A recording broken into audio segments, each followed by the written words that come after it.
No matter what, people will commit to misunderstanding you.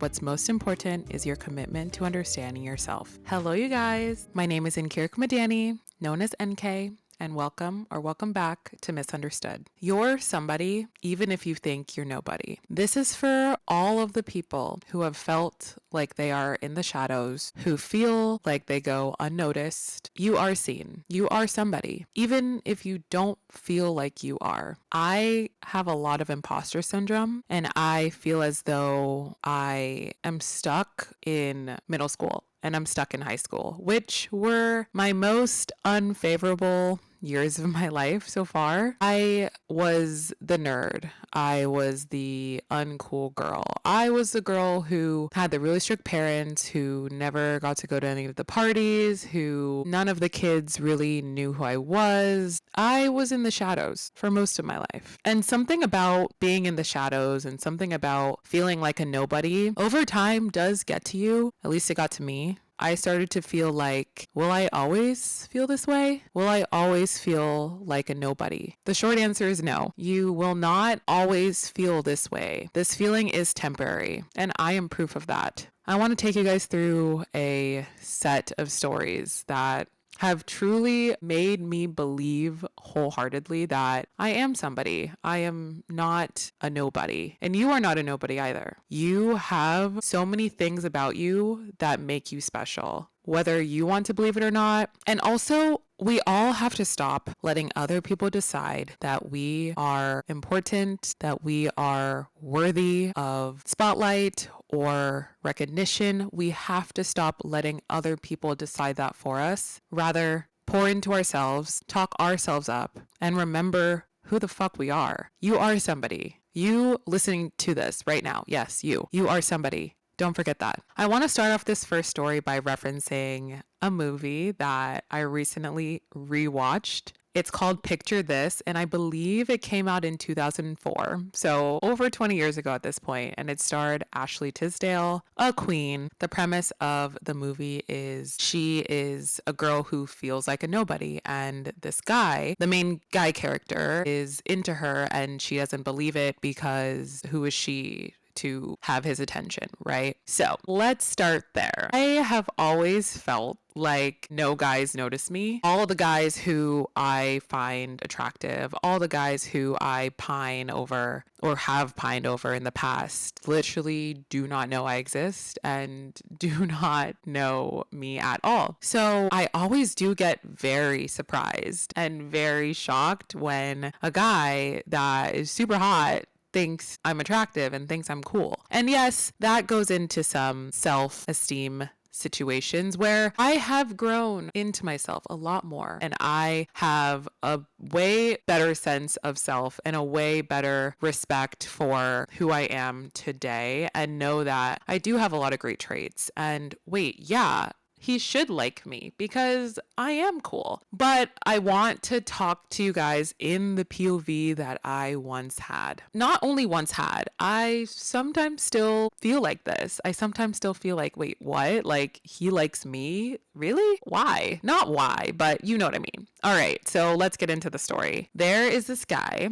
who I met back in August of last year through Run Club. And if you don't know what Run Club is, at least in New York City, we go on a 3-mile run and then we go to a bar after. That's the layout of each week. I had been going to Run Club for 6-7 weeks at that point. So I was building up my endurance of running. I was making girlfriends. I was talking to some guys there. And I will be honest, it is true when they say all of the hot guys go to Run Club. It is true. Okay? It is true. And I'm here to tell the tale. There were so many weeks that I was going to these run clubs and standing in the corner because honestly, I get really nervous talking to guys who I think are attractive. I can't escape it, at least not right now. I'm working on it, but I will never be the girl. I will never be the girl who goes up to a guy unless maybe I'm like super drunk, but sober me would never. Each time I went to the run clubs, I would find myself kind of just in the shadows again, in the corner, and all the like super stunning girls were getting more attention. And I was like, okay, I'm just here talking to my girlfriends, whatever. But I kept on going because I did enjoy Run Club. Until the 7th Run Club, we were at Houston Hall. The layout of Houston Hall, if anybody from New York is listening to this, you may know of Houston Hall. It's a pretty popular bar. It's a huge bar, a humongous bar. Also, that night, there were well over 200 people in this bar, 200 single people in this bar. Oh yeah, it's a singles run club, so we all wear black to signify that you are single. Anyways, I'm walking around and I had already been in the bar for probably an hour at that point. I had had at least one drink, maybe two. I saw this girl talking to this guy who I thought I knew her. I truly believed that I knew her, like I had seen her somewhere. And one thing about me, I don't forget a face. So I run up to her. I completely disregard that the guy was even standing there. I did not look at him first. I ran straight up to her and I was like, wait, I think I know you. And so we were chit-chatting. Long story short, I couldn't pinpoint where I knew her from, but I still to this day think I know her. Anyways, so then she left and then the guy was standing right behind me and I turn around remembering that a person was literally standing right there. And I was like, wow, I didn't say this out loud.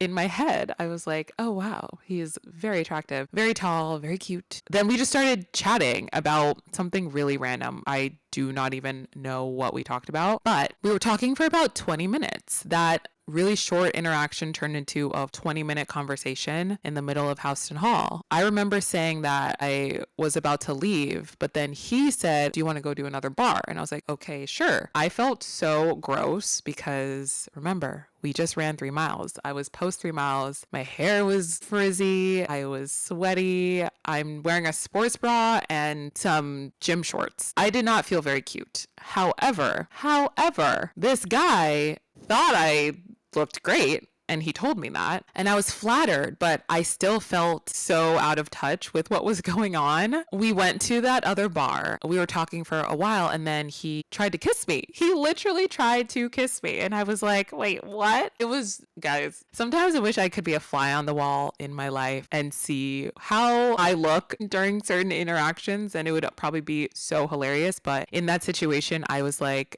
what? You like me? So yeah, he tried to kiss me. I did not let him kiss me because I quite literally said, no, I feel gross right now. I'm sweaty. I was just saying all these things where I could have just shut up. Truly, could have just shut up. But I made all these excuses and then I ran away. And when I say ran away, I said, it's getting late. I need to go home and I'm sweaty. So he walked me to the train. We hugged and I left. A week later, this guy texts me saying, hey, I'm going to be in Manhattan this weekend. I would love to see you. Important part of the story. He does not live in New York, which is sad. But he reached out to me and was really persistent. This man was persistent. And I was like, well, I'm busy. I have plans, which I did, wasn't intentionally blowing him off. It was a Saturday night. He was going to this concert. He had told me, hey, I'm going to this concert. I got an extra ticket. I would love for you to come. I told him I'm out with my friends. We went out to La Squina in New York. If you know, you know, that place is so much fun to dance at. I got a little tipsy. I was with the girls. We were having a grand old time. All the while, this guy is still texting me. He had texted me saying,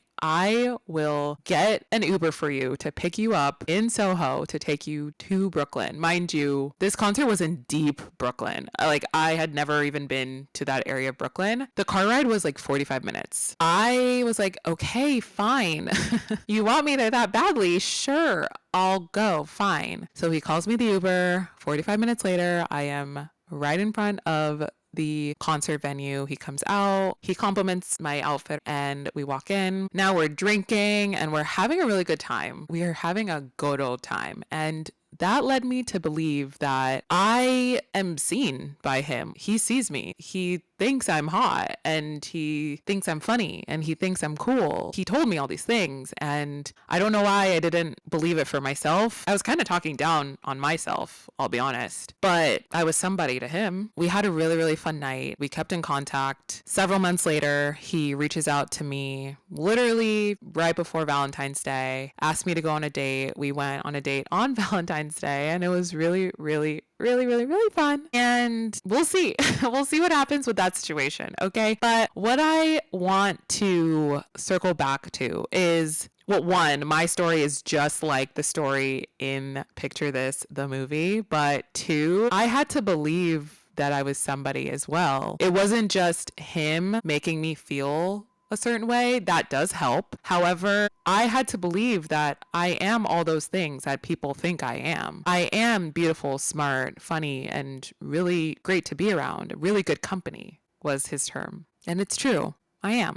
So I need to start saying that more about myself to really fully believe it. The next example I want to share with you guys is something that happened pretty recently. You guys have probably heard of the famous YouTuber, content creator, Aaliyah's Face. So Aaliyah, sweet, sweet girl, shouted me out personally, specifically on her YouTube vlog. I got a text that very Sunday from someone who had watched the vlog before I did. She said, "Girl, you are in Aaliyah's vlog." And I was like, what? Where? What timestamp? So she sent me a screen recording. And guys, I'm definitely downplaying it, but I freaked the fuck out. I was like, excuse me? What? How? When? Why? Who? What? Like, what? Insane. Literally insane. Like, there's so many parts of it that is insane. And I want to touch on a few. First off, Aaliyah is a huge content creator.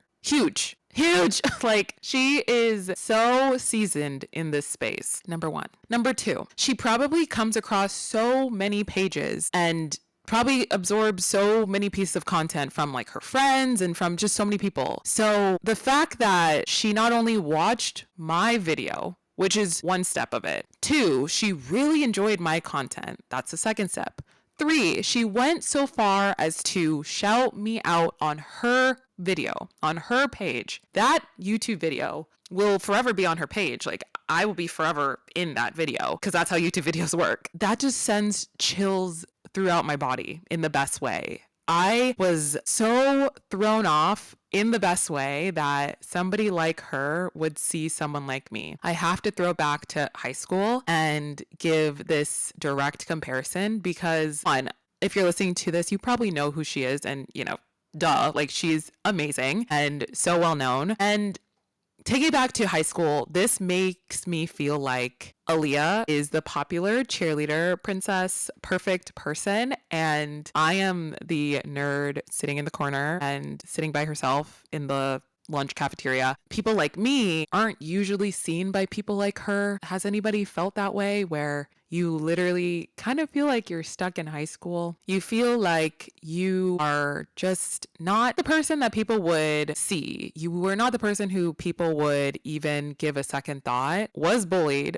most of my life. So I am very used to getting negative treatment from people that unfortunately I am more used to that than positive. That is truly the reason why this interaction with Aaliyah felt unreal, like otherworldly. It felt like the popular girl knew who I was. And something about that does really hit different. I felt like a nobody, but I'm clearly somebody to her. And that's really powerful. I'm a small creator on YouTube, and for her to not only acknowledge me in her world, but call attention to my content. She literally said in her video that she loves me and she loves my content and she thinks that I'm a calming presence and she likes my editing style. Like, what? Oh my God. It's just, oh my gosh. That's just, I'm cheesing right now. I'm not on video right now, but I am cheesing right now because that is just such a beautiful, high compliment from someone like her who has been doing this for years and years and years. So thank you, Aaliyah, if you're listening to this, and I will literally never forget it. There's a lot of times when I create content, I feel like I'm doing it just for me. And actually, that is a really good thing. I want to stress that. That is a really important part of the whole journey of being a content creator. At the root of it all, you need to love it. At the root of it all, you need to know your purpose and your why, because that is the only thing that is going to keep you going amidst everything. The followers and the subscribers and the fame and success,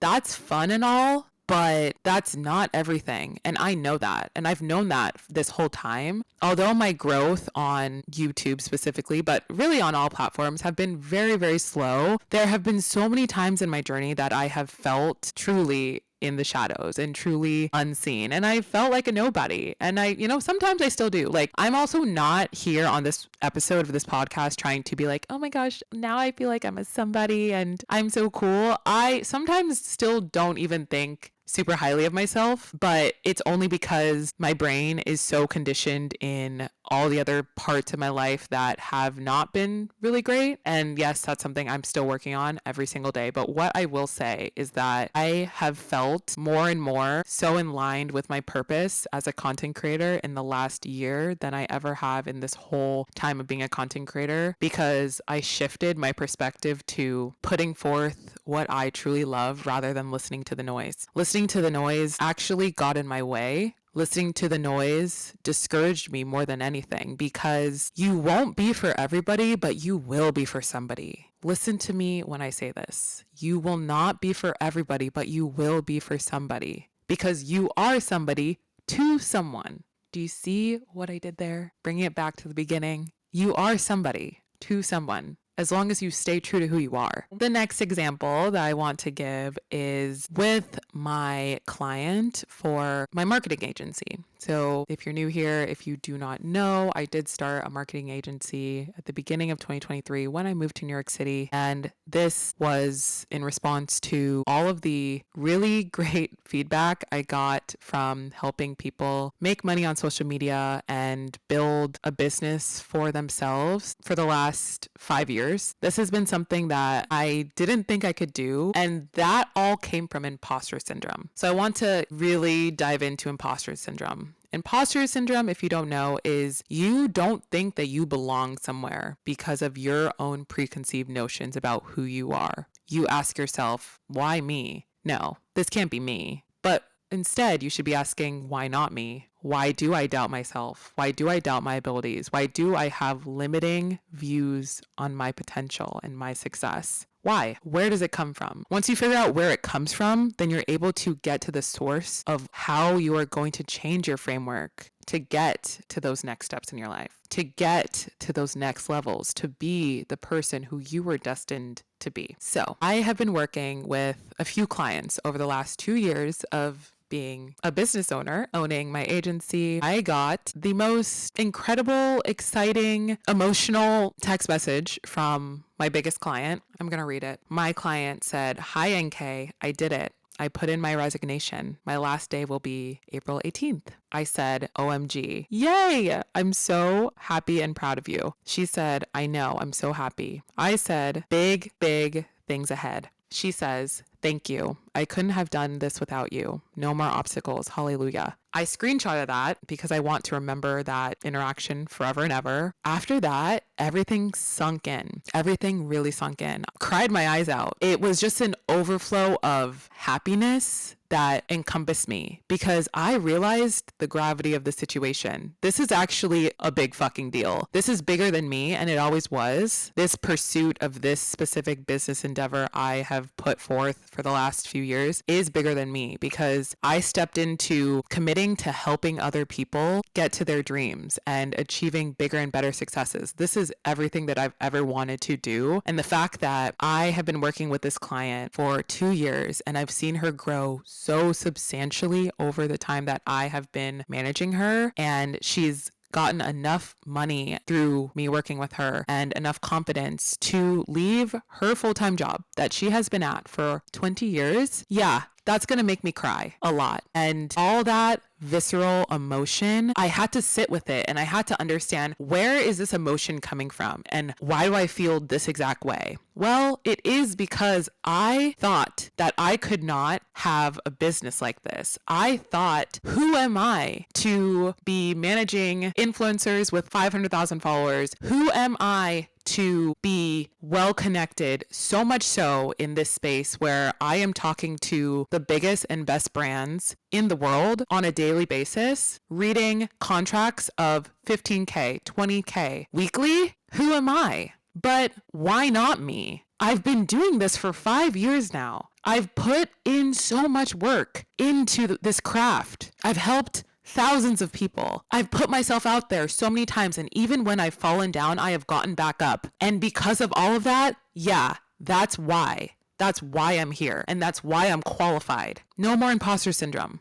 I am supposed to be here. If you've ever felt like you don't fit into the situation that you are presented, it is because you have some self-doubt, and you have to go very retrospectively and think, where does this self-doubt come from? Where was it birthed? Who or what environments led me to feeling this way about myself? Because at the end of the day, it is true. You are the one who is the root of a lot of the things that you're feeling, and then your outside circumstances do exacerbate anything that you may be facing. In my situation, I had a lot of self-doubt because I literally thought, okay, why me? Who am I to have this responsibility? But there were also so many people in my life or on social media who did unfortunately make me feel like, yeah, why you? You're a small creator. Like, who are you? You are a nobody. Like, I don't see it. Like, you're blah, blah, blah, blah, blah, blah, blah. Yes, all of that shit was in my ear for so long. Me and my imposter syndrome, but also negative haters. Both of that in tandem led me to really, really, really think that this isn't for me. And who am I to be able to do this? But I pushed through the noise. I listened to the true inner voice that was still my biggest cheerleader. Thank God I listened, because she was the one who led me here. She was one who said, no, you have a purpose here. You are somebody, and you are supposed to be the one who helps so many people. So don't give up. And because I did not give up, here I am with my own LLC with clients who are so incredible and so talented, and a literal business that is mine. It is literally mine, my name on it, something that hopefully becomes a legacy for me. All I can ask for of myself is to remember who the fuck I am, and remember that I am here for a reason, and I've also earned my goddamn spot. Nothing was ever handed to me. I want that to be extremely clear. I worked every day for almost 5 years to build everything I have, and I need to be proud of it. The last example I want to give is something that really, really means a lot to me. Everything I said means a lot to me. This one in particular is about leaning into the long game, leaning into knowing that things are not going to happen immediately, but that doesn't mean that they aren't worth it.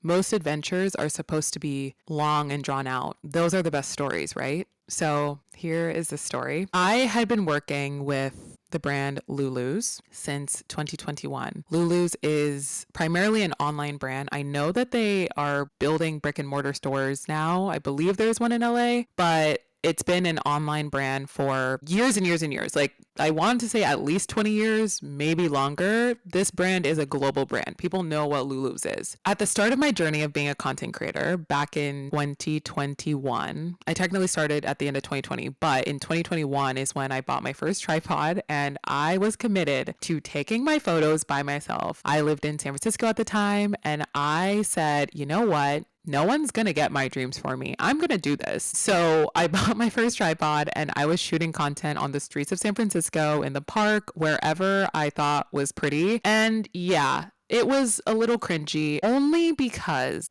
San Francisco is not the place that people really do that. So it was really hard emotionally, because I was fighting doing something for the first time and feeling really uncomfortable with not being really good at it yet. But then also I was fighting the external factors of people literally staring at me and honking at me and yelling at me and making fun of me, literally in public. It was not a fun time. But what I will say is the silver lining of all that was all of that work I put into myself. Well, people were watching. Lulu's was watching. 3 or 4 months into me posting my videos and posting my photos that I took by myself, I got an email from the social media director of Lulu's back in 2021. She said, I've seen your posts on Instagram. We would love to do a gifted collaboration with you. I was just beside myself. I was like, wait, what? Like, me? Really? To get that brand campaign after a few months of doing that is pretty cool. And although it was a unpaid partnership, At that time, I didn't care. I knew that when you're just starting out, you do have to put in the work. Literally for any job, you have to put in the work and you have to build your portfolio, which is exactly what I used that to do. And once you have a brand like that on your portfolio, doors start to open pretty quickly. Once I got that partnership and they sent me the clothes, I took that so seriously. I remember that was the most serious I had ever taken anything in my life, even more than my corporate job. Maybe I shouldn't say that, whatever. I took it so seriously and I put forth really amazing content, sent it to the brand, posted it as they requested, and then they posted my photos on the Lulu's page. And I was like, wait, excuse me? What? Because that rarely happens. The ones who know, but I will just explain that when you do a partnership with a brand, there is no obligation for them to ever repost you or to even acknowledge it on their socials. It's usually just they are requiring you to post on your socials. That is usually what the deal is. And also, they get so many brand partnerships. They work with so many creators. They can't post everyone on their social media. So the fact that not only did they really enjoy my content, they posted it on their page. And the Lulu's page at that time had 3 million followers. So it was a very, very big deal. And it allowed me to really see that, wait a minute, I am somebody. I am somebody who clearly is talented enough to get the attention of Lulu's, first off. And then also, they really enjoyed my content and they posted me on their page.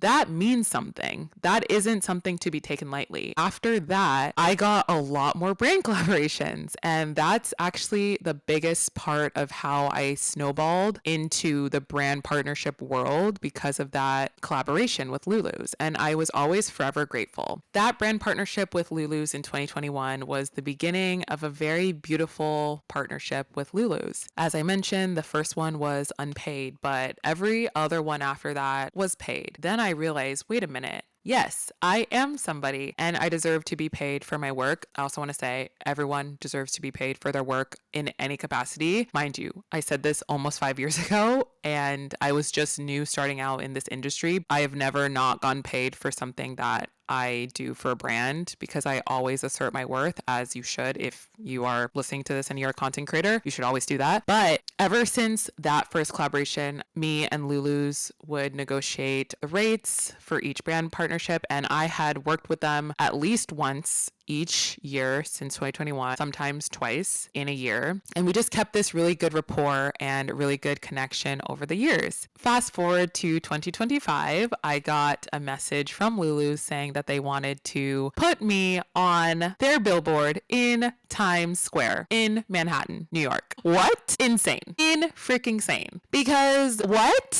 I can't even express or describe how excited I was when I got that email because it meant more than just that recognition of being on a billboard. Yes, obviously being on a billboard is a very big deal in New York. That is a huge, huge deal. And it's something very, very special. And when I got to see it in person, I cried. I was very, very, very happy. And it made me feel really, really good about myself. But also it made it all the more special because I have worked with this brand for 4+ years. I've been associated with Lulu's for so long that it felt all the more special because I played the long game. I went from just a baby creator who was taking photos on her tripod to being on the Lulu's billboard. Talk about started from the bottom. Now we are here on top of a billboard. Hello. So wild, so fun. That really made me realize more and more that I am somebody. Each story I have told so far, I think that you're kind of getting the pattern, but there was a lot of doubt that I experienced within myself. But in all of those situations, somebody saw something in me that I don't think I saw in myself yet. Even in the Lulu situation, they saw something in me as a creator when I was just starting out. I want that to be very clear because that's how we're here. They saw something in me all those years ago in 2021 as a baby creator, just putting herself out there. And here we are on a billboard with Lulu's. What? So crazy. So at the end of the day, making sure you realize that despite what anyone thinks, you are somebody worth putting energy into. You are somebody worth celebrating and you are somebody worth being known. These are the things that a lot of people shy away from because of their self-doubt, because they are scared of what people will think about them. Totally fair. I have been there, done that, and I still do that sometimes. However, talking yourself up is very important, and I am trying to do that more and more every day. I'm trying to give myself affirmations every single day. I'm trying to remember all of the amazing things about myself because there are so many. Even when I hate on myself, I have to start looking at more of the positives rather than sitting in the negative. I also want to share one of my favorite songs. If you know, you know, I love Disney Channel. I grew up a Disney kid. There is a song by Bridget Medler, the queen she is, called Somebody, which is in direct relation to the title of this episode. I wanted to just read some of the lyrics. It was made in 2011. It says, "Can you see me? 'Cause I'm right here. Can you listen? 'Cause I've been trying to make you notice what it would mean to me to feel like somebody. We've been on our way to nowhere, trying so hard to get there. And I say, oh, we're going to let it show. We're going to just let go of everything, holding back our dreams and try to make it come alive. Come on, let it shine so they can see we were meant to be somebody." I love that song. Like, I low-key wanted to sing it right now, but I don't have an amazing voice. I wish I did. But I listen to that song like once a week. That song makes me feel really empowered. That song reminds me that there are so many dreams I dream, and they are not too big. They are not outlandish. I just need time. I just need time. It is literally just a matter of time. If you're listening to this right now, and if you have felt in any capacity that you are nobody, stop. Stop thinking this way and start literally naming the things that you love about yourself, the things that are great about you, your strengths, your accomplishments. I started doing this thing not too long ago where I write down all of my strengths and I write down all of my accomplishments, and I have a journal system that I started in 2025 where I go through and I name the thing that I'm most proud of every single month, and that has been a very fruitful way to remind myself of who I am, to remind myself of my wins, and to remember, wait a minute, even though I go through day to day and sometimes I don't feel like I have accomplished a lot or don't feel like I'm worthy of this, that, and the other, I remember that list and I'm quickly